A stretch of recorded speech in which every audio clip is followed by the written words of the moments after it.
اس کے مختلف جواب دیتا ہے۔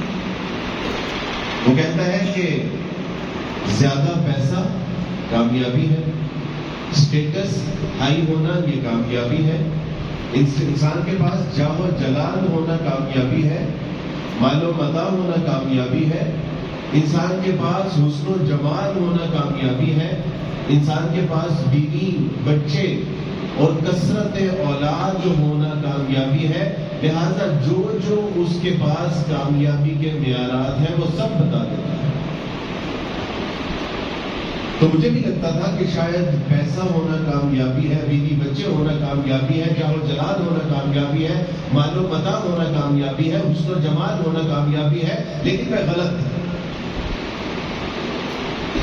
جب اللہ سبحانہ و تعالیٰ نے یہ دل میں تڑپ پیدا کر دی، طلب پیدا کر دی، یہ جستجو کا جذبہ رکھ دیا کہ what is the کامیاب، what is the success، کامیابی کیا ہے؟ اس سے پوچھے تو کامیابی کا معیار اور ہے، ان سے پوچھے تو کامیابی کا معیار اور ہے، دائیں سے پوچھے تو کامیابی کا معیار اور ہے، بائیں سے پوچھے تو کامیابی کا معیار ہے۔ اللہ سبحانہ و تعالیٰ جی what is the success، کیا ہے کامیابی؟ پھر اللہ سبحانہ و تعالیٰ نے توفیق عطا فرمائی کہ کامیابی کی تلاش کرتے کرتے حقیقی معنوں میں ایک مسیحی بنا۔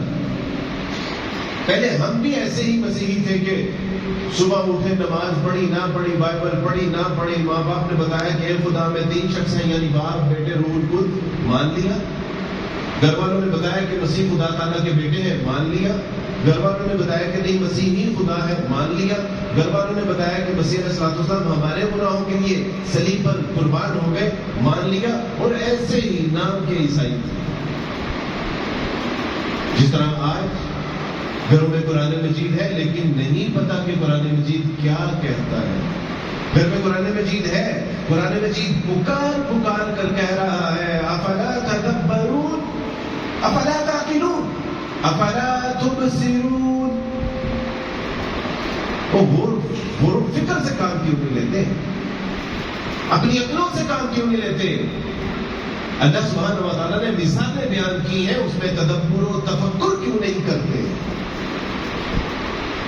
ہمیں بتا دیا گیا کہ یہ بزرگ ہے، یہ اولاد بھی دینے پر قادر ہے، یہ مشکل کشا بھی ہے، یہ حاجت روا بھی ہے، اور ان بزرگوں کو اللہ آج اگر زندگی عطا فرما دے تو وہ جوتوں کے ساتھ ہمارا جو حشر کرے کہ ہم تو تم کو خود پیغام توحید دینے کے لیے آئے تھے، بتانے کے لیے آئے تھے کہ رسول اللہ صلی اللہ علیہ وسلم نے فرمایا کہ جوتے کا دسواں بھی چاہیے ہو تو اپنے اللہ سے مانگ، اور تم نے ہماری ہی قبروں کو سجدہ گاہ بنا لیا۔ لیکن ہمیں بتایا کہ جی حاجت روا ہے، مشکل کشا ہے، ہم نے اسی روش کو اختیار کر لیا، نماز کا کچھ پتہ نہیں ہے۔ تو اسی طرح کے ہم بھی عیسائی تھے۔ جب پادری صاحب کے پاس گئے، جب اللہ نے طلب پیدا کی کہ who is your Lord, who is the creator of this world، کون ہے جس نے اس کائنات کو پیدا کیا ہے، کون ہے جو تیرا خالق ہے، مالک ہے، رازق۔ اور جب اللہ نے طلب پیدا کی، اپنی عرفان کی، اپنی پہچان کہ اپنے رب کو تو پہچان بندے، وہ قرآن میں کہتا ہے یا ایھا الانسان ما غرک بربک الکریم، وہ چلیا کن نے تینوں تیرے رب رحیم رب کریم تو کھچ پا چڑے ہیں، اور کن نے تیرے رب تو غافل کر دیا۔ اور پھر اللہ فرماتا وما قدر اللہ حق قدری، وہ چلے ہو تسی قدر ہی نہیں کی تھی اپنے رب دی جس طرح قدر کرنے کا حق سی۔ اس نے دل میں طلب پیدا کر دی کہ پہچان تو صحیح اپنے رب کو۔ اپنی عیسائیت مذہب کو پڑھا، کوئی عیسائی خاک بننا تھا، اپنے مذہبی رہنما کے پاس گیا تو انہوں نے کہا کہ آپ کو، میں نے پوچھا کہ sir what is the success, کامیابی کیا ہے، what is the purpose of my life, میری زندگی کا مقصد کیا ہے؟ تو اس نے کہا کہ ایوی کو ڈالا ہے، that is too easy, that is the clear vision of your life, اور تیری زندگی کا مقصد تو چل لیا واضح ہے۔ کامیابی یہ ہے، تیری زندگی کا مقصد یہ ہے کہ مسیح علیہ السلام کو خدا کا بیٹا مان، اس خدا کے بیٹے کا پیغام پوری دنیا میں اور یہ کرتا کرتا اگر مر گیا تو یہی تیری زندگی کا مقصد ہے اور یہی تیری کامیابی اور کامرانی ہے. میں نے کہا کہ مجھے کرنا کیا ہوگا؟ کہا کہ مسیحیت کو پڑھنا ہوگا اور مسیحی تعلیمات کو گول کے اپنے اندر ادھیرنا ہوگا. گویا کہ ایک اچھا سچا پکا مسیحی بننے کے لیے زندگی کا سفر شروع کیا، عیسائیت کو پڑھنا شروع کیا. ایک اچھا عیسائی تو نہیں بن سکا، عیسائیت سے یہ لانے برات کر دیا، کیونکہ وہ تسکین قلب راحت جان میسر نہیں آ رہی تھی. وہ جو طلب تھی تڑپ تھی وہ پوری نہیں ہو رہی تھی.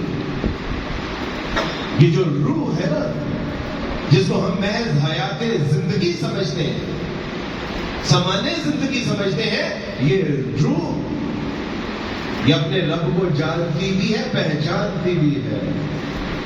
اور جب اس کا عرفان نہیں ہوتا، اس کے علوم و فنون اس کو میسر نہیں آتے، جب یہ اپنے رب کو یاد نہیں کرتی، جب غیر اللہ کی عبادت کرتی ہے تو یہ بے چین بے قرار ہو جاتی ہے اور ساتھ میں ہم کو بھی بے چین اور بے قرار کر دیتی ہے. اور ہم کہتے ہیں کہ میں ڈپریشن کا شکار ہوں.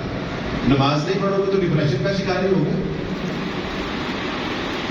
امریکہ میں، کینیڈا میں، یو کے میں، جاپان میں، فرانس میں سب سے زیادہ کامیابی جو سمجھی جاتی ہے کہ سب سے زیادہ کامیاب کنٹریز ہیں، سب سے زیادہ خودکشیاں وہاں پر ہو رہی ہیں. اگر تم کامیاب ہو تو خودکشیاں کیوں کر رہے ہو؟ وہ کہتے ہیں ذہنی ڈپریشن ہے، ٹینشن، انزائٹی ہے، اور اسی سبب سے سب سے زیادہ دوا وہاں پر بکتی ہے.